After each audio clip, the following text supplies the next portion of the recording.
చిత్తూరు జిల్లా కుప్పం ఎన్టీఆర్ స్టేడియంలో అభివృద్ది పనులకు MLC Kancharla Srikanth, RTC vice chairman Muniratnam భూమి పూజ చేశారు. స్టేడియాన్ని అన్ని హంగులతో నిర్మించడమే కాకుండా కుప్పం నియోజకవర్గాన్ని ఆదర్శ నియోజకవర్గంగా తీర్చిదిద్దడమే సీఎం చంద్రబాబు లక్ష్యమని ఎమ్మెల్సీ కంచర్ల శ్రీకాంత్ అన్నారు. ఈ కార్యక్రమంలో TDP board member Shantaram, municipal chairman Selvaraj, TDP నాయకులు సురేష్ బాబు, రాజ్, డాక్టర్ సుధీర్, జనసేన నాయకుడు నరేష్ కుమార్, కూటమి నాయకులు తదితరులు పాల్గొన్నారు.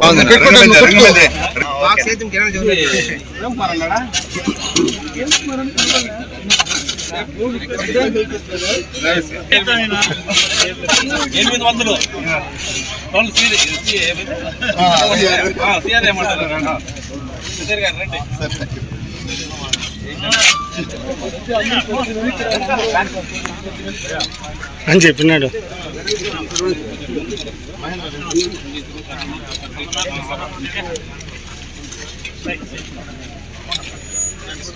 శ్యామ్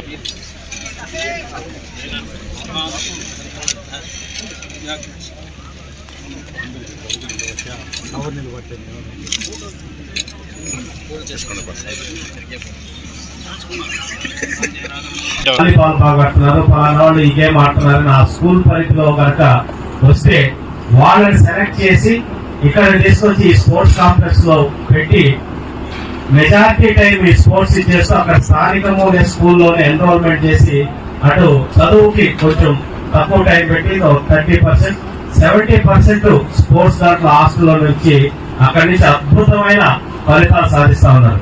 సో దానిని మించిన స్థాయిలో ఇంటర్నేషనల్ స్టాండర్డ్స్ ఈ రోజు కుప్పం నియోజకవర్గంలో చంద్రబాబు నాయుడు గారు ఎన్టీఆర్ స్పోర్ట్స్ కాంప్లెక్స్ ని అభివృద్ధి చేస్తున్నారు. 22 కోట్ల రూపాయలు అనేది ఫేజ్ 1. తర్వాత ఖేలో ఇండియా ద్వారా 36 కోట్ల రూపాయలు కూడా చంద్రబాబు నాయుడు గారు కేంద్ర ప్రభుత్వానికి రాశారు. త్వరలో అది కూడా శాంక్షన్ అవుతుంది, అది ఫేజ్ 2. అట్లాగే ఆంధ్ర క్రికెట్ అసోసియేషన్ ద్వారా చంద్రబాబు నాయుడు గారి ఆదేశాలతో క్రికెట్ దానికోసమే దీంట్లో 4 కోట్ల రూపాయలు కూడా శాంక్షన్ చేసేదానికి పనులు జరుగుతా ఉన్నాయి.